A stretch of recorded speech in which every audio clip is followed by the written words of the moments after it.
Welcome back to another video. Today we're doing a best and worst of cruelty-free and talc-free setting powders. If you're like me and you're super picky with powders or you find that a lot of them don't work for you, this is definitely the video for you. I spent so much money trying out different powders and seeing what are the best ones out there. So if you're interested in what powders are worth your money or not, then keep watching. Before we get into it, if you're not already subscribed, I would love to have you, and don't forget to give this video a thumbs up if you find it helpful or enjoyable at any point. So let's get started. So I have both loose and pressed powders here. I'm going to start with loose because that makes up the majority of my collection. I do use powders that have talc in them. A couple of my favorites actually have talc in them, but I realized that the majority I owned did not, so I thought I would make it a collective talc-free powder video for those of you who prefer not to use talc or just want a good setting powder that happens to be talc-free and cruelty-free. The first loose powder I have here is from Rms Beauty. This is called their Invisible Blurring Loose Powder. I don't love this powder. It is very mattifying, but I believe it has a cornstarch base, which is why it's like this yellowy color. It doesn't look good under the eyes. It's very like chalky and just not that flattering or smoothing. It's really just a mattifying powder for me, and because of that I don't reach for it because I prefer a powder that can go under my eyes and mattify and go all over my face. So this personally is a pass. Next we have the CoverFX Perfect Setting Powder. This is the shade Translucent Light. You get a lot of powder in here. How much is this? 0.35 ounces. The Honest Beauty one is 0.56. Oh, that's funny. I would have totally thought that this has more powder than this one. Surprising.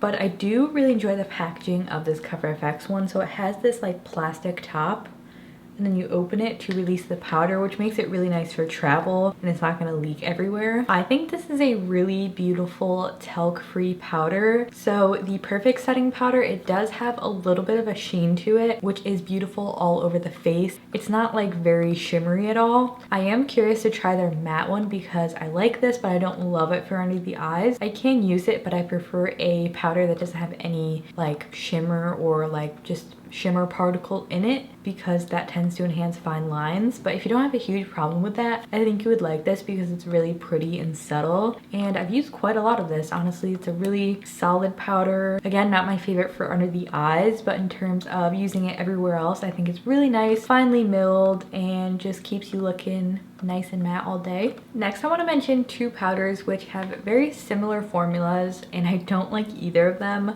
First is the 100% pure bamboo blur powder. So this is a silica based powder. The only ingredient in this is bamboo silica. If you've never tried a powder like this, it's this super fine, very fine, I don't even know how to describe it, super mattifying powder. Now I do enjoy these as a mattifying powder, but under the eyes I feel like they tend to remove coverage and sink into lines in a really weird way. I don't know, I just haven't found a silica powder that I actually like, and these do tend to cause a lot of flashbacks. So if you're taking any sort of pictures, avoid silica really at all costs. This one I don't reach for a ton because again, I prefer a powder that can do everything and not just like a specialty powder. So the other one that is a very similar formula is the Rms Beauty Unpowder. The ingredients in this are silica and mica, so it's really the same type of thing, super light and powdery. It's like all in the air here. Not good,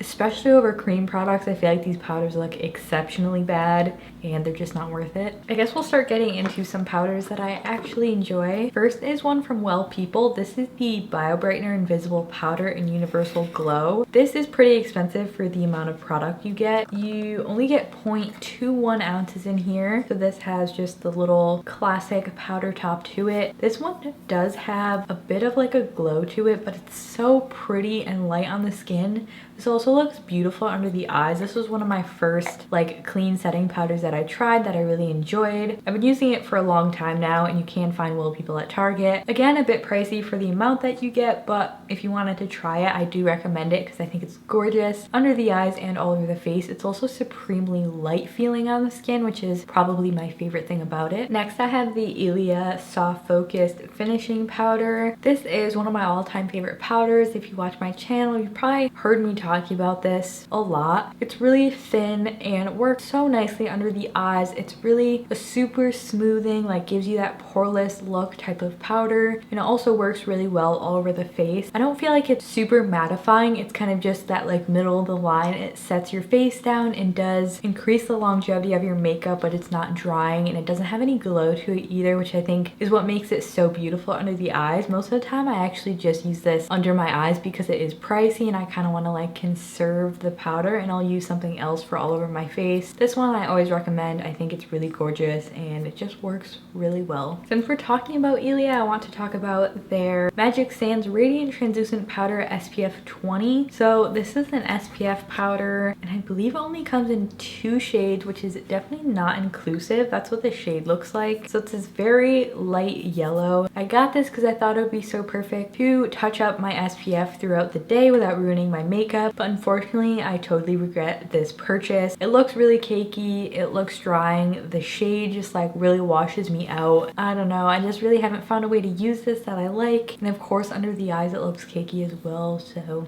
I don't know, I don't really like this. Next we have a more affordable powder from e.l.f. This is $8 I believe. The Halo Glow Setting Powder. Now I believe one of these shades does have talc in them, but the rest of the shades do not. You'll have to check on their website. I have the shade Light, which I think is actually the one that has talc in it. They have a bunch of other shades. So as the name suggests, this is a very glowy powder.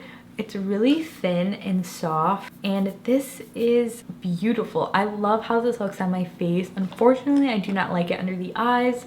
Again, because it has that very fine shimmer to it. I think it just accentuates. Maybe I use a little bit too much of it, but it's just not my favorite for under the eyes. Really solid powder option for all over the face. Maybe you don't set your under eyes or use a very tiny amount. I think this would be a nice option for you. If you're looking for something more mattifying, I would kind of avoid this because it adds some glow to your face. Next is the Lawless Seal the Deal Loose Setting Powder. I have the shade Brightening Translucent. This comes in a big old tub with just the traditional like top, and has this really beautiful light peachy shade, which I was so excited to have like a brightening option for under my eyes. But this powder, like, it sucks. It's so thick and cakey. No matter what concealer I use it with, it doesn't seem to work. I had high hopes for this. Unfortunately, I don't think it's worth it at all. Now I have like this huge tub of powder that I'm never going to use because I don't even like it all over the face either. It just looks cakey, adds a lot of weight, and I feel like it also emphasizes texture. I don't like that one.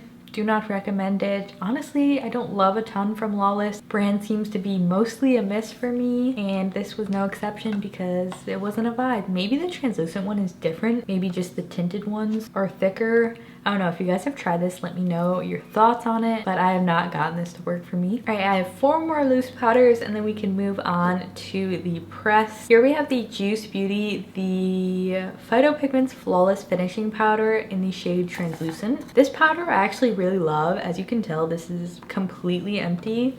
Like, there's nothing left in here. This one is beautiful under the eyes and all over the face. I don't think this is talked about enough. I think it's a really beautiful powder. If you want something that's similar to like the Ilia Soft Focus Finishing Powder, but like a tad more glowy, it's not necessarily like super shimmery. It just gives your face a really healthy glow. It actually reminds me a lot of the Well People one. Very similar. I think it's a really nice option. I think they sell this at Ulta. Again, small amount of product for the price, which is why I don't repurchase it. 0.24 ounces, but it is a beautiful powder and it just looks really smooth on the skin. Next is one that is raved about and I think is so crappy basically. This is the Hourglass Veil Translucent Setting Powder. I'm glad I got the mini version because this has like this weird yellowish tint to it. It makes my under eyes darker. I don't think it's translucent. It's really shimmery. It accentuates fine lines, texture, and it's just a bad product. I don't even get how people like this because I think it's really bad. Did not work for my skin, so I don't think that's worth it. Even if it was like way cheaper, I wouldn't buy it. All right, last 2 is one from Root Pretty. This is actually a very old product. This is called their Setting Silk, which is mica and organic aloe vera powder. That actually just reminded me of the 14E aloe setting powder. I used to love that back in the day and I have not repurchased it. I'll have to try that and see if I still like it, but I remember absolutely loving that when I first got into clean beauty. This is very shimmery. It's almost like a highlight. Like, look at that. It actually looks like a highlight. This This definitely would not be translucent on deeper skin either. I'm not really looking for a highlight to set my under eyes, so this is a pass. It does give like a pretty glow to the skin, but I don't know, I don't really think it's versatile enough for me to repurchase because it just doesn't look good under the eyes. And that's that. All right, let's get into pressed powders, which I don't have nearly as many. First is from Well People. This is the Bio Base Baked Brightener in Universal Glow. I've actually used quite a lot of this.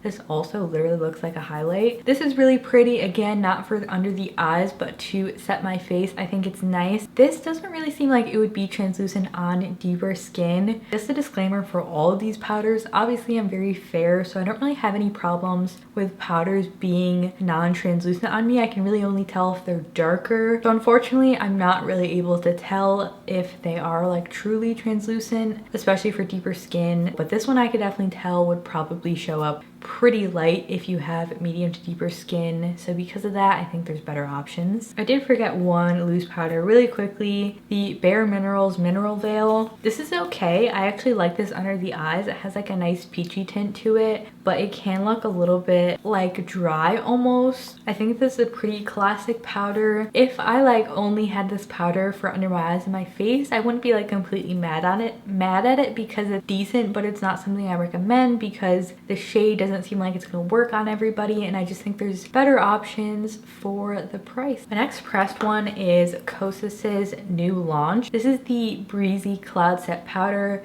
which I think is a great dupe for the MAC Mineralized Skin Finish. So I did my initial review on these powders and I've continued using them. This is the shade Breezy, by the way. I do like how they have a bunch of different shades. They're very lightly tinted. This is beautiful for all over the face if you like a hint of tint and like a little bit of glowiness, but it also mattifies at the same time. It's just very skin-like, which I love. But because it is like a baked tinted formula, I don't like it for under the eyes because I prefer something really thin and translucent. So this is one where it's like good for the face, not great for under the eyes. Depends on really what you're looking for in a powder, but I think it's a nice formula for sure. Next we have the Bite Beauty Changemaker powder. This is the shade Light. Now the shades in these are super weird. Like this is super creamy, but I feel like once you put it on your face, it almost turns like darker. I'm not really sure why. So this is a really creamy, beautiful powder on the skin. It's actually very mattifying and it looks good on the face. It does not look good under the eyes for me personally. It's just a bit thick, I think. I don't know. Like it does feel almost creamy when I rub it in between my fingers. Good for mattifying, but the shade range is super weird, so I would say probably just pass on this one. Now we have some more drugstore options. These are the Covergirl Clean Fresh Pressed Powders. So they have a translucent shade, which is the one I have right here.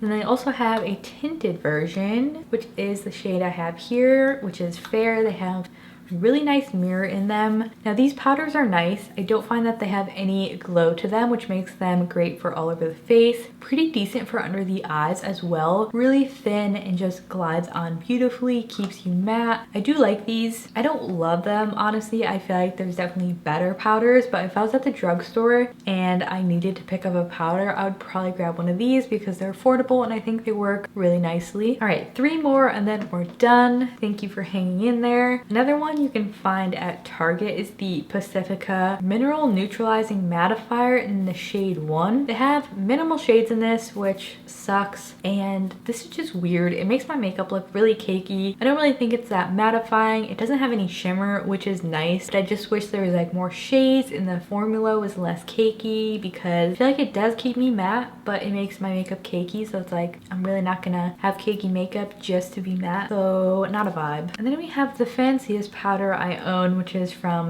Shandakai. Packaging is so gorgeous. This is the face powder. This is super weird. It's like a cream powder. Like if you could see it on my finger right now, it looks so weird. Like it feels almost silicone-y in between my fingers. If you have dry skin, you would probably really like this because it doesn't like suck the life out of your skin. Like it just is a smoothing powder basically. It's not mattifying, but the shades also aren't inclusive, and I don't think it's that nice to buy for the price, even though the packaging is nice. Just not my favorite. Wow, I realize I don't like the majority of the powders that I have.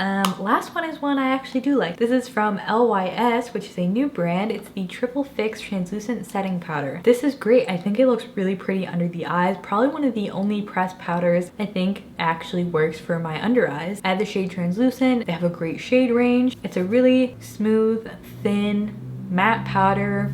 Really basic, classic, but like you can't go wrong. I feel like that's what makes a good powder, is it just works and it keeps you matte, but it's not dry or cakey. It just has a thin veil over your skin. I also think their packaging is just gorgeous. This is currently sold out on Sephora, but I really love this powder and it's been in my everyday makeup drawer. So that was it for my best and worst talc-free, cruelty-free setting powder video. If you found this helpful, please don't forget to give it a thumbs up and let me know in the comments, do you like using setting powder? Personally, I love it. I can't do my makeup without it. I just feel like I need it to lock in my makeup and I don't like having anything feel tacky. So that's why I like it. But let me know below if you use powder and what your favorites are. I'd love to know your recommendations. But thank you for watching and I will see you in my next video. Bye.